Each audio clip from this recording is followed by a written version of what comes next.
President Karzai, 2 days from now, we'll see a new American president take office in Washington.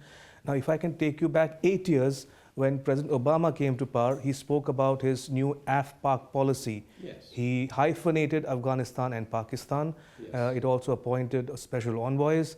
So under the new Trump administration, for instance, how do you see America's policy vis-a-vis Afghanistan going forward? Are you in favor of the status quo, or would you require or suggest some changes going forward? Definitely not. Not only that I'm not in favor of the status quo, but I'm extremely against it. That has been my problem with the U.S. governments, in the past many years. President Obama is a very respectable person, a very dignified person, immense respect for him personally. But we had strong disagreements on policies, on the way they conducted the so-called war on terror, with immense casualties to the Afghan people, but no results for us at all. Rather, it's worsening and worsening and worsening. To Mr. Trump, the President-elect of the United States, my message is a reconsideration in depth of the policy in fighting extremism and terrorism, and in going to the sources, the places where they spring up, where they're trained, where they're equipped, where they're used against us. Unless we go to the fundamentals of it there, things will keep getting out of hand and keep getting worse. Therefore, yes, a very strong and in-depth reconsideration of that policy. So how do you expect the new American government to actually go ahead and do all of that you said just now? Is it going to be a more robust military response, or in collusion? Well, they have to study. They have to study why they have failed. What are the causes of the failure? Was one of the allies not an ally with them, doing something else? Or was there some other explanation? So is it a failure? Or do they know what it is that they are doing and others are doing? If it's a failure, they must get together with big countries, superpowers in this region. This region has now the superpowers of the world. India is there, China is there, and Russia is there. The US must explain and seek cooperation from them. But if they feel they have failed, then they must also come and present their report and ask for help. So is that an indictment of sorts of Pakistan, given the history that we have witnessed over the last decade or more? How would you specifically assess Pakistan's role? Because every time all the arguments eventually boil down to Pakistan's role, good or bad, in the security situation of training in our neighborhood. It does, unfortunately. It does, unfortunately. When we say Pakistan, we don't mean the people of Pakistan. Nobody means the people of Pakistan. The people of Pakistan are as much victims as we all are, as you in India are, as we in Afghanistan are. So it is also to salvage the people of Pakistan from the grips of this misery that we must struggle as fellow human beings, as neighbors for both of us. When we say Pakistan in this case, we mean specifically the entities within the establishment of Pakistan who use extremism as a tool, who have been using extremism as a tool for a long, long time now. And brotherly, as neighbors, we hope that common sense, good sense will prevail over them, to see that they can have what they seek through different means. And those different means are available, world history has shown them to be available. So that is what, so this is an indictment, no doubt, clear. And President Karzai, if I might draw your attention now to the bilateral dimension of India-Afghanistan ties. I remember you telling me several months ago that India seems to not have overcome its reluctance or diffidence to go the full distance insofar as establishing a robust defense and security cooperation with Afghanistan is concerned.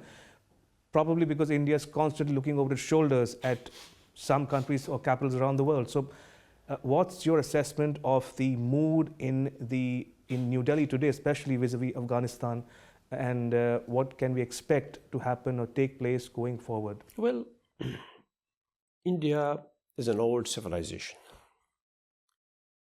It's a sage country. And you'll be surprised. As much as our brothers in Pakistan were objecting to Indian presence in Afghanistan, India, on the other hand, and on the contrary, was thinking of Pakistan's sensitivities in Afghanistan, was trying to avoid actions that may cause more concern in Pakistan. And this I've told the Pakistani leaders repeatedly that look, India is looking at it from a very different point of view, and a positive one. So where India refrained from giving us what we needed, it was, in their view, for a larger good of this region.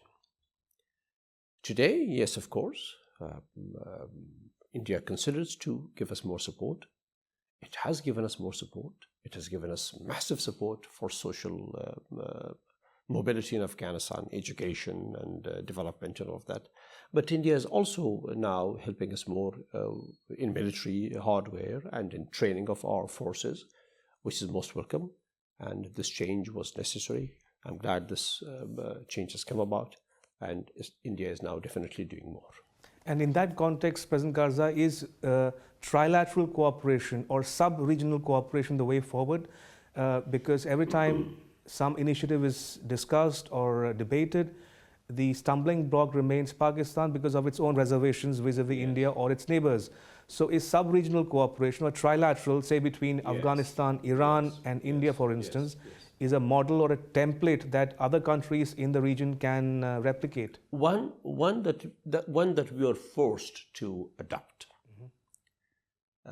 Had Pakistan been cooperative and open to transit and trade and transportation across borders between our three countries, we would have been the most important thriving hub in this wider region, with tremendous mobility, with tremendous generation of resources and wealth for our people. If that is denied, of course, nations, individuals, people can't sit idle. They seek alternatives. So this alternative is a very good one. In any case, India, Iran, and Afghanistan need to cooperate and explore ways for the betterment of life, for us, the three countries, and for the region. So it's a very well done project, very well thought of project, and we must do it by all means. We also hope that Pakistan one day will recognize that it's good for all to have the freedom of movement and of trade. And President Karzai, just to go back to a point which you made just a short while ago, you said the international community must address the root of the problem, the actual root of the problem in Afghanistan as it exists today. And here I'm reminded of the Islamic State, for instance, or the so-called Islamic State, which might be on the retreat, but its virulent ideology remains a very potent threat. It is. In the same case, similarly, the Taliban remains a threat nevertheless, in spite of it being on the retreat or on the defensive of late. But there's always a possibility of it bouncing back, and which we've seen repeatedly over the last couple of years especially. So how do you assess the Taliban as it exists today? Is it going to be a divisive force in the near future, or you think it will eventually come around with help of the international players or the stakeholders? Well, there are two elements here. One, as I mentioned earlier, those Taliban who are from Afghanistan, who want to return to Afghanistan to a peaceful life, they must be welcomed, they must be helped. But those other elements who have an ideological foundation based on using religion for political purposes against the rest of us, and led by sinister organizations, that is a very different issue. Daesh is of this sort, of a type that is not looking at the well-being of others, but at the destruction of others. That's their motive, that's their agenda, that's their purpose. And we know who backs them in our region. They're coming from our neighborhood, unfortunately, again, in this case. So when I say the roots, or the roots where they spring up, and the sanctuaries and the training grounds, I'm not only speaking of Daesh and a few others, but I'm speaking of several decades of this being allowed by the international community for one selfish reason or the other selfish reason. It is this that has to stop. And that's why the Americans need to look deeper and see that it doesn't help anybody. It doesn't help them. It doesn't help our brothers in Pakistan. So a change is required. And our region is, of course, now fully alive to the facts of it. Hopefully, this will happen. Yesterday, in Prime Minister Modi's remarks, he referred in very eloquent words to China and to friendship between the two countries. China, too, suffers from extremism and radicalism. So it is only natural that China and India would join hands and together tell our friends in Pakistan, with Russia on board with us, with Iran, that, look, we have to live a different life. And what you're doing is neither helping you, of course, it's hurting others. President Karzai, in conclusion, I'd like to remind you of what you told me several months ago, that you see yourself as an elder statesman. You don't visualize or see playing a more active political role in Afghanistan going forward. Do you still hold by that thought, or you think you are open to the idea of returning, becoming president? No. Well, I was president for 13 years. And why should I go back there? Let the new generation of Afghans emerge. Let them come and serve this country. I will be available to help them the way I can, where I can.